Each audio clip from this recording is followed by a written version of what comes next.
Alright, y'all, so it is time for another iPad sketchbook tour. So, couple of things. I finally colored a lot more of the work though. There needs to be more time to, I need to take the time to color more things, honestly. I've been saying that I wanted to color this thing and I should be doing that, but you know what, we'll do that another time. Or maybe right after I finish this. We'll see. But since we last left off, there have been a few situations, a few things. I'm gonna go through each of them one at a time, as per usual. I was thinking of doing a traditional sort of like quarantine diary of how the world changed in general. Not that I have experienced the brunt of the disaster that happened, nor have I had COVID-19, but I think it's just good just to see just to like account all of the situation that's going on right now, because like in the future, assuming all goes well, we can look back at this and be like, wow, this really happened. Yeah. And then there was a lot of that stuff, and this was supposed to be more detailed. I was going to try to do it in sort of Instagram format where it's square, so this is just note taking. I know more than you, that's my mom. But yeah, it's kind of harder for me to just sit down and do the comics like I used to. I think for this one, I was in a place where let's just go ahead and do it. Let's just go ahead and draw our feelings while they're still fresh. And when you're not in the mode to do that, you have to literally go through steps where you're arranging and composing things first. And that's hard because I tried to do that again here in the square format and it just wasn't happening. It was just like blah. And so that's gonna continue. Same thing here. This was supposed to be a comic, but I was gonna try to continue it, but that will happen a little bit later today, or maybe later this week. Let's see. Oh, so this is what's happening. I've been trying to do a lot of like portraits, but like I said, when you haven't warmed up, people are gonna feel it. And I think this one was this was a gift for, no, this wasn't a gift. This was a commission for my friend Allison and her now fiance, and they're so cute. They're so adorable. But I have to admit, like, one of the things for me as an artist when I'm trying to figure out human likenesses versus trying to make them more caricaturized is you figure out the kind of style that the client wants first. So if they want it realistic with the sort of like emotive, sort of bigger eyes, that's fine, or like flat colors, that's fine. But if they want something as simple as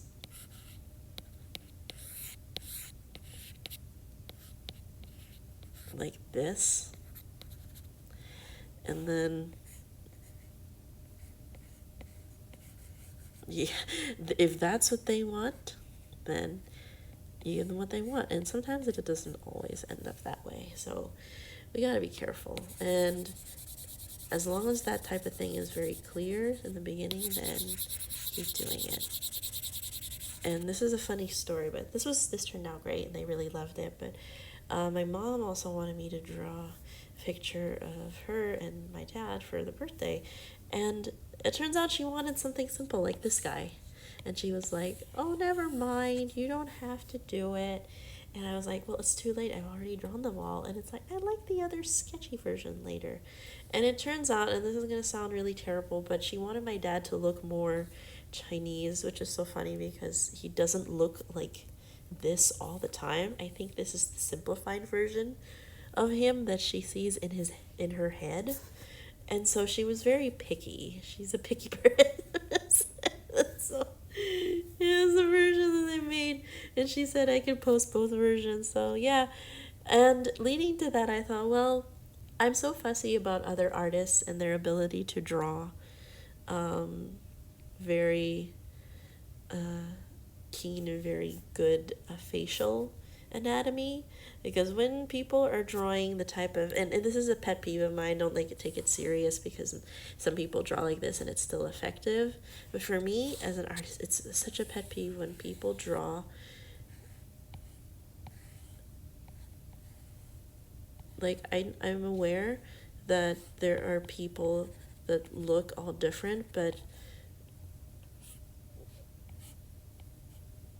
no, that's too accurate. No, when people draw noses that are just, you can tell that things are not right.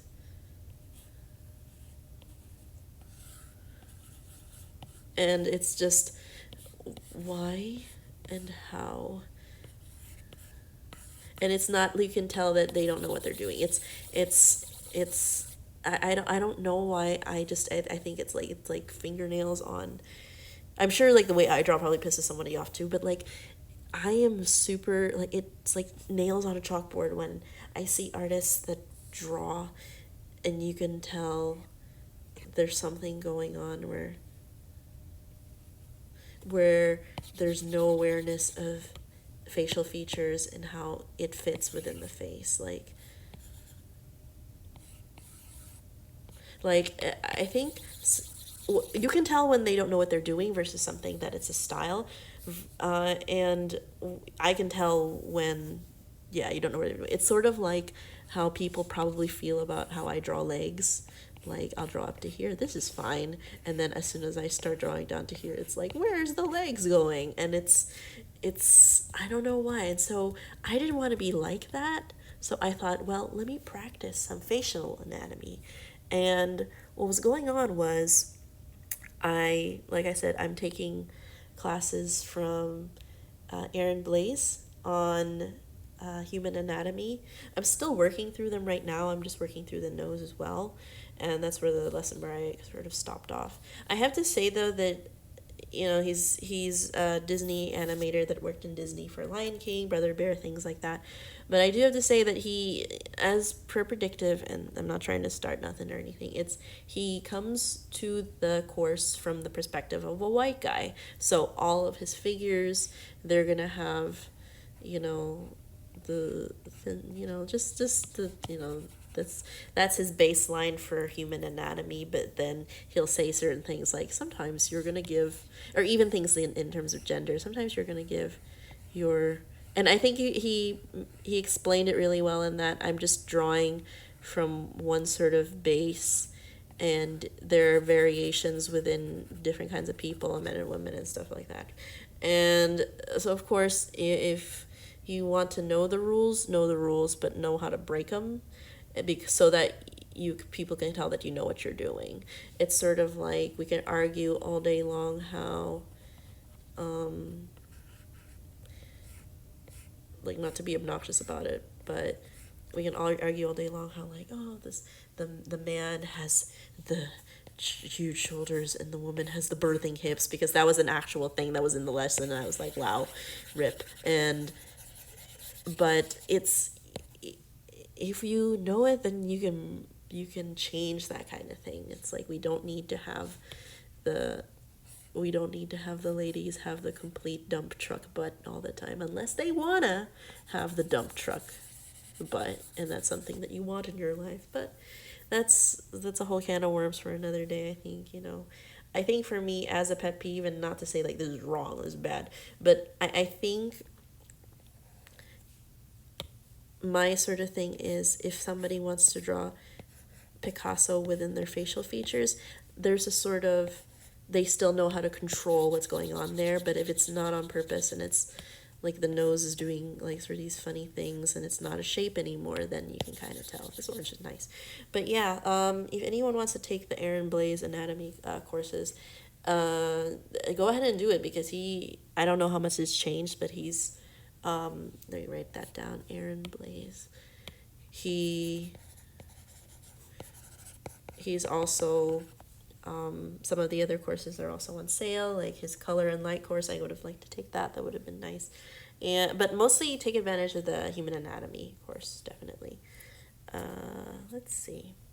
I had other layers in here. There were some layer boys, and it's it's so funny that I have to be careful about not hiding the layers too many times because I'm sure it'll slow the program down, but it's very handy when I need to know what the heck is going on. Cancel. No, we do not want to hide the layer cronk. So it's just super helpful. It's just put me in a place where I realize, oh, this is how I want to be able to draw things from now on. So this was the sort of example I mean. Like, he really try to be like, there's only two genders, but is like this the birthing hips and stuff. And it's, I would say, just if you're taking the course, just look past all that if you want to, because you don't need to making characters that way if you don't want to. And I have to admit, if you want to make the faces look a little funny, you can if you want to, but only on purpose. If it's on purpose. So, the growth is there. Same as me, I'm trying. Oh, another thing that I'm trying to do is, let's work on a couple of these right here. I've been watching a lot of Terrace House, and Terrace House is a lot. It's supposed to be like a calming sort of reality TV show where, you have your, attractive people, young people in their 20s and 30s, and or early 30s, because I don't want anybody that's too old on that show. But it's like a really cool insight into modern Japanese sort of young adults, but at the same time, and how they treat foreigners, things like that. But also, when I'm watching Terrace House, this sort of very old sort of Asian misogyny still permeates through a lot of things. Like, how dare she be friendly towards the guy that's giving everybody the wrong idea. And it's just so yikes. Like, oh my God. But at the same time, it's good, clean TV. Like, it's not even like, that's my mom. Oh my God, that's my mom texting me. It's right there. But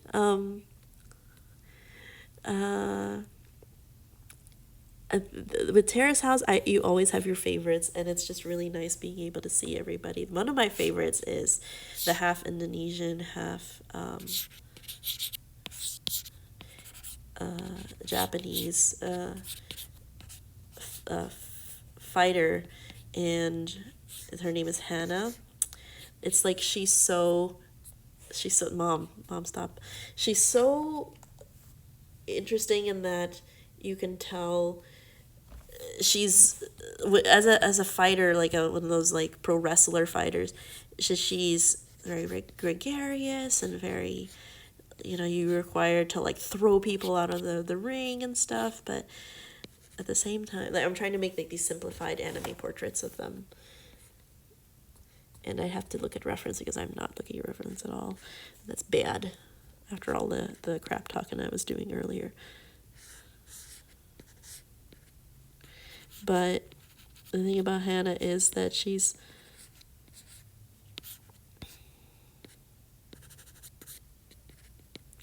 so open-hearted, and yet she's so delicate because she hasn't dated a lot of people yet. And oh my God, it's like when she starts crying because like the guy she likes is starting to get close to somebody else, and she just has to cry. And I was just like, oh baby, no. Even though you're a pro wrestler and you can throw people out of the wrestling ring, I don't know, like, she's so delicate child. So she's one of my favorites. I'm gonna stop right here. I think there's like more people that I'm a really big fan of. Kaori is really neat. She's also an illustrator. She has I think what's appealing is that when you have drawings and there's a very simplistic sort of style, like she's a fashion sort of illustrator, and there we go, what am I doing? And so her art is definitely more like fashion related, and I kind of want to do something like that too. Real talk, everybody, I've been getting into a rut because lately, and not just because I've been busy with like, I'm about to get married and coronavirus, trying to find more work while I'm in the middle of like having my hours severely cut. It's sort of tough where we'll take a moment right here, where I'm seeing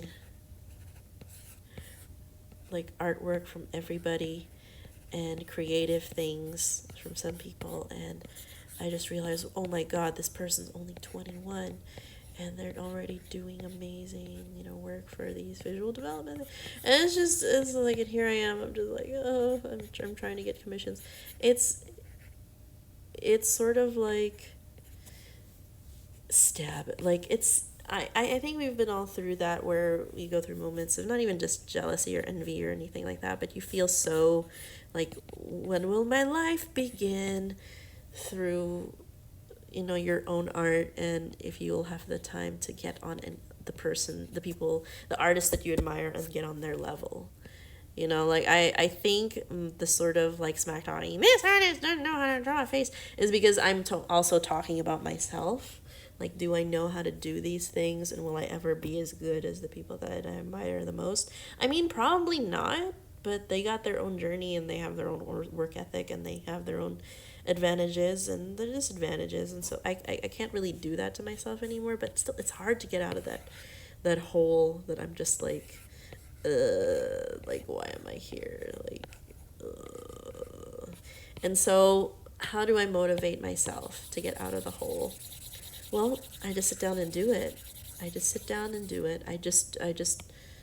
Nike, just do it. And if I'm just doing that, well, then I can't be tamed. I can still go ahead and keep going, no matter how simple the work is every day. If I just do one shitty drawing a day, then that still counts for something. If I do one squiggly sort of like comic and then post it once per day, that's still something, and I think that's important. I really need to get on to drawing this thing. My fiance plays a lot of Destiny 2. It's the PC game. Like, I'm not gonna explain it, but like, it's sort of a mix of fantasy and high fantasy and sci-fi. And I noticed that his aesthetic in terms of adventuring tends to be very, oh, excuse me, ugh. It tends to be very like mechanical, a lot of like hard shapes. That seems to be his aesthetic. He seems to like hard shapes, geometric shapes, and I do that too. But I love organic plant-like shapes. And if I were to make a character about those two opposite type of characters, like a plant alien girl and a robot warrior thing, then I think I'd really like to do that. And you've seen previous drawings like that, so I'm gonna keep continuing doing that. I sat out in his backyard the other day in a hammock, and the sun was about to set. And over the course of like 1 hour, as the light changed when the sun set, I was able to paint this. There's all these different sort of like this is thylacine, whatever you call it. There's all these different new brushes that I'm trying to get comfortable with in Procreate. So I'm definitely trying to get on board and how to work with them versus like just overdoing the painting. And I know, if you're a professional, like I'm a professional, like I'm not, but like, it's rather than doing one brushstroke at a time, it's encouraged to block out big shapes first. And I did do that, but there's sort of an underlying process there that I still have to like get warmed up with and do better with, and so that's what I'm working on. Funny, like when I'm drawing things for MerMay, and this was supposed to be for MerMay, I made like maybe 2 or 3 MerMay things already. And we need more fat mermaids, please. Like, you cowards, draw more fat mermaids. I want more.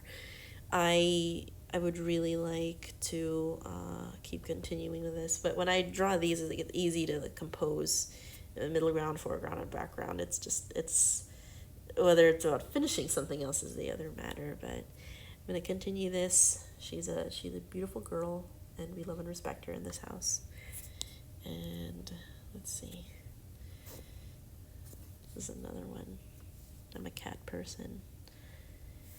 This is really fun. I think if anyone, I think you guys, some of y'all might remember Jen Wang. She did a lot of web comics back in the early aughts, and she did some really great graphic novels later on, and she's one of my favorite artists as well. I think her elegant line work is one of the things that I like about her art the most, and I thought like, oh, I want that sort of expressiveness in my art as well. So this was just, it's so funny, but the art that I kind of devote the most time to is the art where I'm talking to a good friend on the phone and then I'm drawing at the same time. This is one of those pieces. Same thing with this one. So, yeah, if you need a little more process time to, like, a little more, like, if you're working through, like, ADD or anything like that, adult ADD, my brain definitely needs to fidget with something mindless while I work on something productive. Oh boy, here we go. So this thing, I thought, well, it's my fiance's 30th birthday, and I gotta give him something really fun for his big 3-0. And so I thought, well, he likes Zutara, and he's more into Zutara than I am. And like I thought Zutara was just fun for the aesthetics and stuff, and I don't take it that serious because I knew that shit wasn't gonna happen, etc. etc. I already talked about that, but he really likes it, and he's like, huh, I really like it. So I thought, okay, well, I'll draw him that, and I'll draw him the babies. So like, well, this didn't happen because that would hurt Aang's feelings. We're not gonna talk about that, but it's not that I've evolved much from this, but this was really fun to draw. I have a lot of like memories and bittersweet things that I cling to in Avatar fandom, and it's been probably 15 years. So most of the really little kids that watched it back then are almost in college now, and it's just, oh, it's such a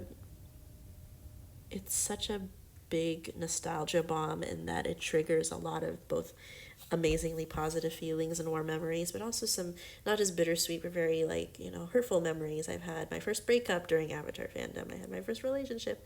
I have friends from back then that I'm not even really friends with now, and it's the same like the Animal Crossing comic where I had to think really deeply, where I want to watch Avatar but then I don't want to think about all those really it was a tough time in my life, guys. I couldn't go to, personal note. I couldn't really do the things that I wanted to do during that time when everyone was sort of following their dreams art-wise because, my family was going through a rough time. And so Avatar became my hyperfixation. It became a way for me to, like, it's time to cope, it's my emotional support, TV show. And I realized, well, the show's not perfect, but it's still, through Avatar, even though it was made by two white guys, it was the show that got me connected to Asian culture. I started watching a lot of Asian dramas and stuff like that, and tried to learn more Filipino, and it's kind of pathetic that I had to like do it through just because I got into Avatar. Now I went to Asian culture, but it was sort of the gateway for me to learn that, and I think Avatar takes a lot of influence from those things, and the babies probably should know like it's not the other way around. So, if you want to get into Asian culture, then do that, and even if it's through Avatar, sure, why not? Because I was that person.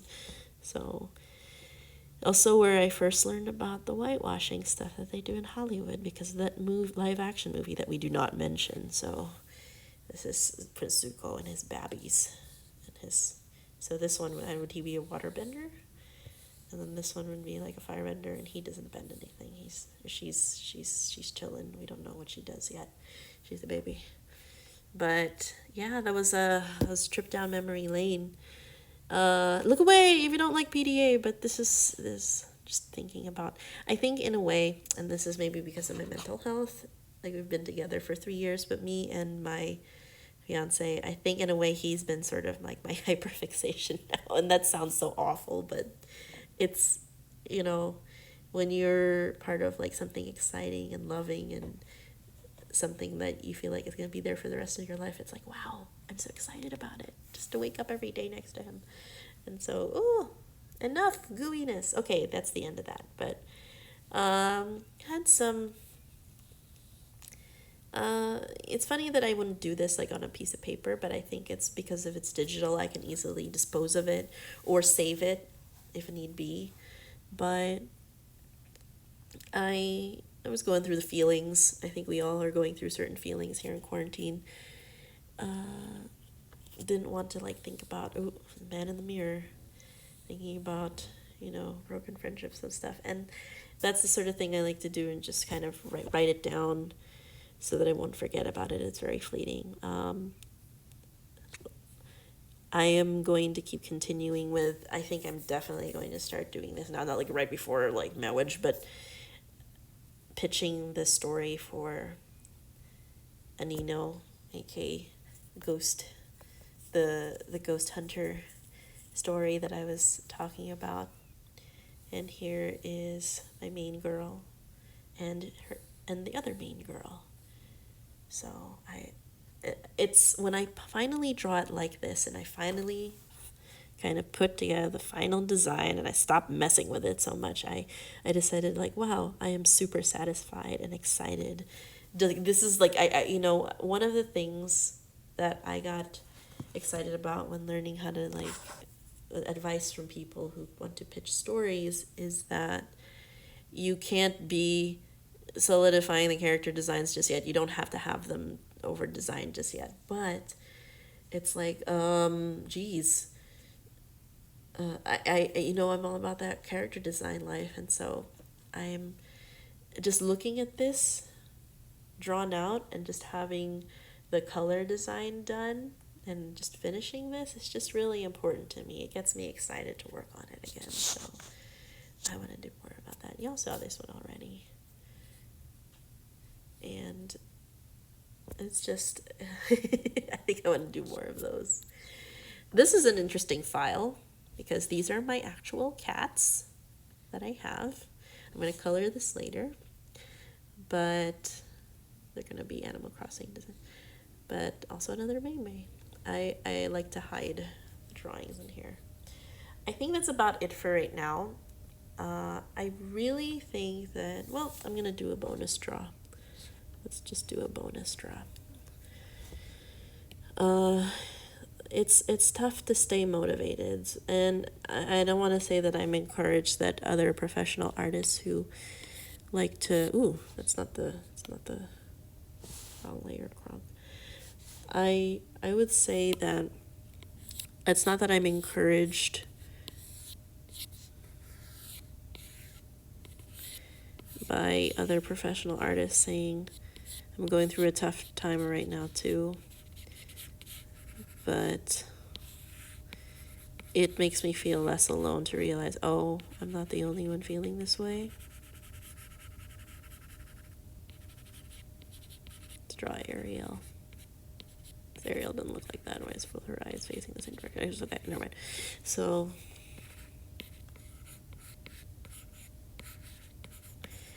someone on this is so funny, but someone on Instagram recently, I don't know if they left a comment or something. I'm kind of getting more excited about Haley's debut as, I know it's coronavirus and actors can't work like that, but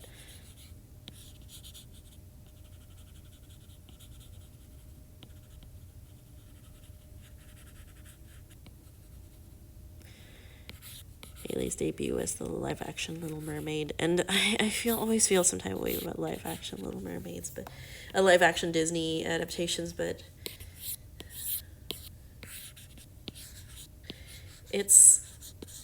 I feel like she'd be a really good Little Mermaid, and then she can actually sing for once.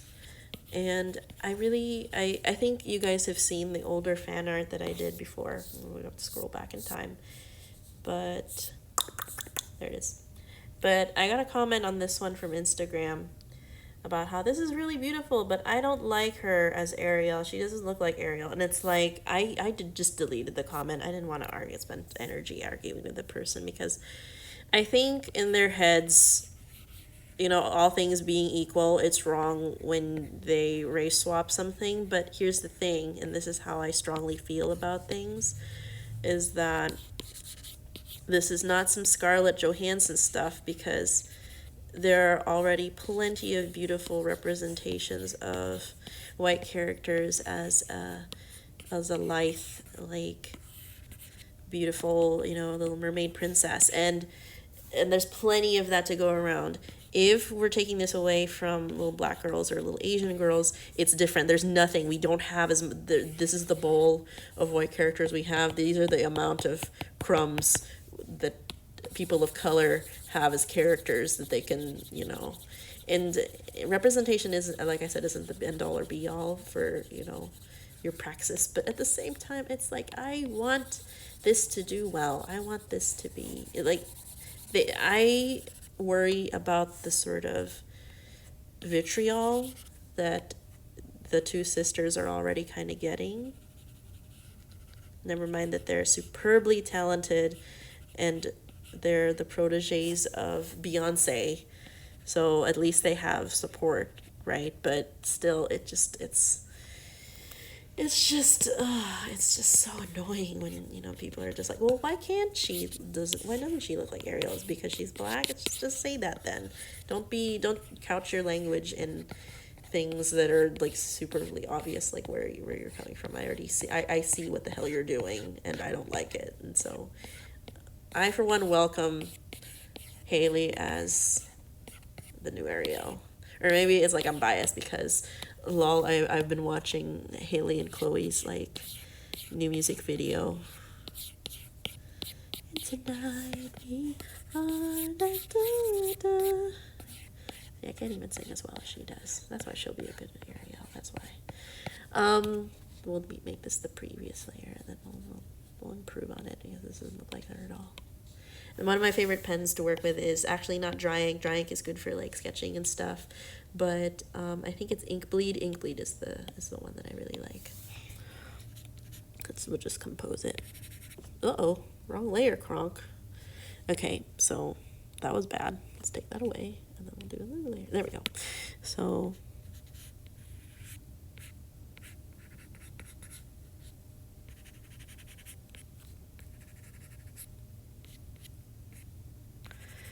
it's so funny also because I love, as a spoiled Disney fan, like I'm like, I'm critical of Disney, but yet I love Disney because it's nothing but I just grew up with it. But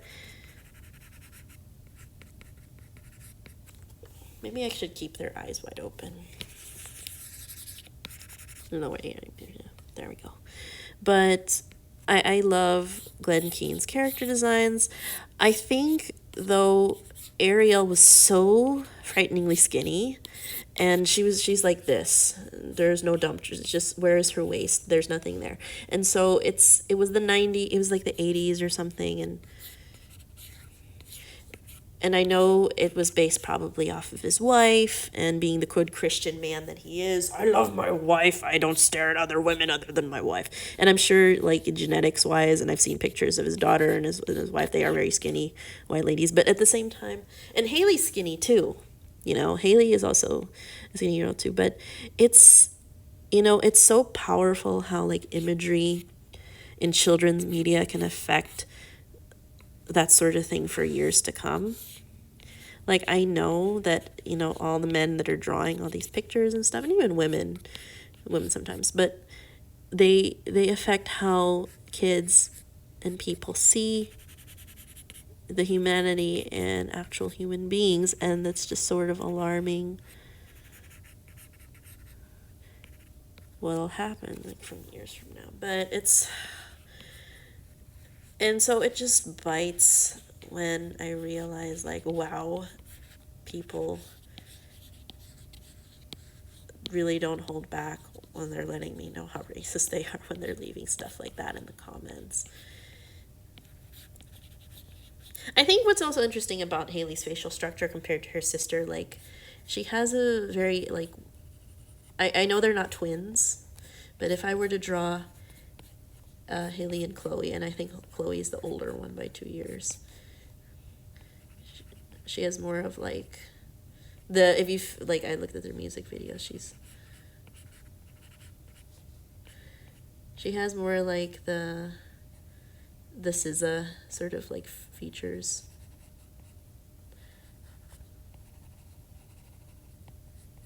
And I'm afraid to say Haley doesn't have any eyebrows. She's like, where those eyebrows? But Haley has this, like, interesting sort of elf-like face. I think that's why she looks mermaid-like. No eyebrows, zero eyebrows, Haley. Oh no. Don't take offense to this if you were like a fan. It's like I am a fan of them, but you can tell there's they make them look like anime characters. They are very pretty.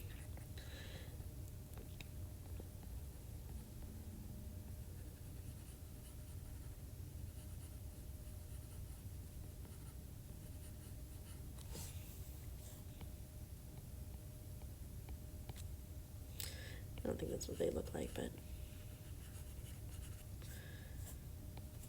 I think I overdid her face, never mind. But there's a difference between two of them.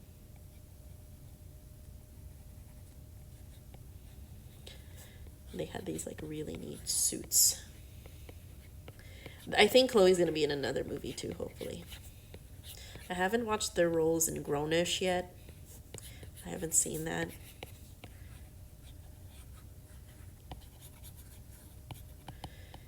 I think definitely if you guys want to support the roles and everything like that, go look at a lot of like black artists on Twitter.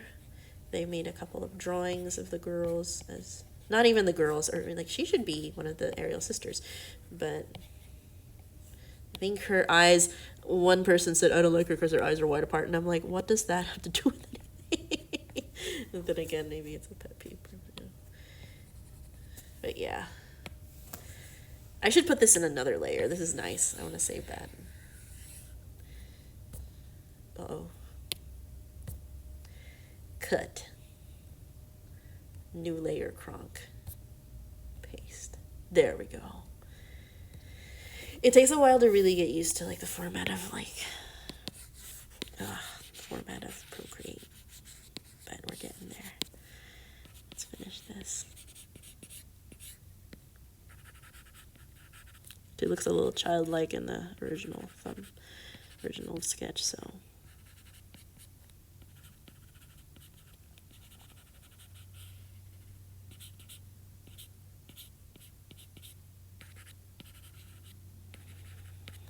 Her eyes are still too close together. Lol. Or maybe her eyes should be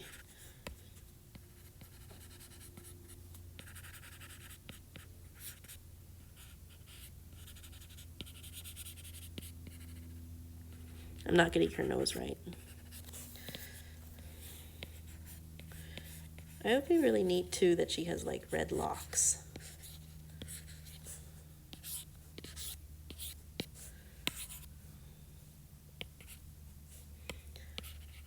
Other people have also said that I do love my super indulgent like conventionally attractive mermaids, but at the same time, I would love to. I go on Twitter a lot, and so I tend to.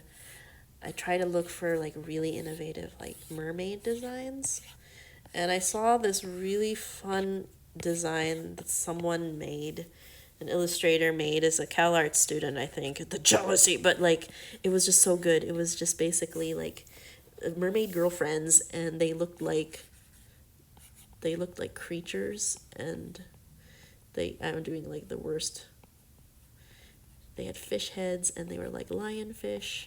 So it's the lion, and then they were wearing the plastic bag as a tank top. The thank you plastic bag. Thank you, thank you, thank you. It was. I'm trying to remember what that artist was, but I post. My Twitter is at let me write it down here, at _. I really should change it, but and then my handle is or it's the other way around. So that's my handle on Twitter. It's a little complicated, like never mind. But like, yeah, that's I tend to post a lot of art stuff on there too. Once in a while, but it's mostly just been reblog hell since I kind of didn't want to hang around Tumblr as much as I used to. So, yeah. Yeah, it would be neat if she has locks, like really long locks.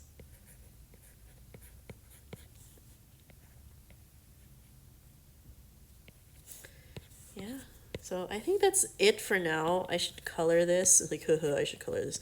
But I'm going to get to this and like post it later and complete that. And I want to thank you guys for staying, watching me draw, and give a small little mini tour. And I hope y'all take care. I'm glad I can share with you my art. And I'll see you next month for more art goodies, including the completion of most of these. So I'll keep posting them here. Let me know what other things you'd be interested in seeing, other goodies. If you have any ideas, just let me know. Thank you. Bye. Bye.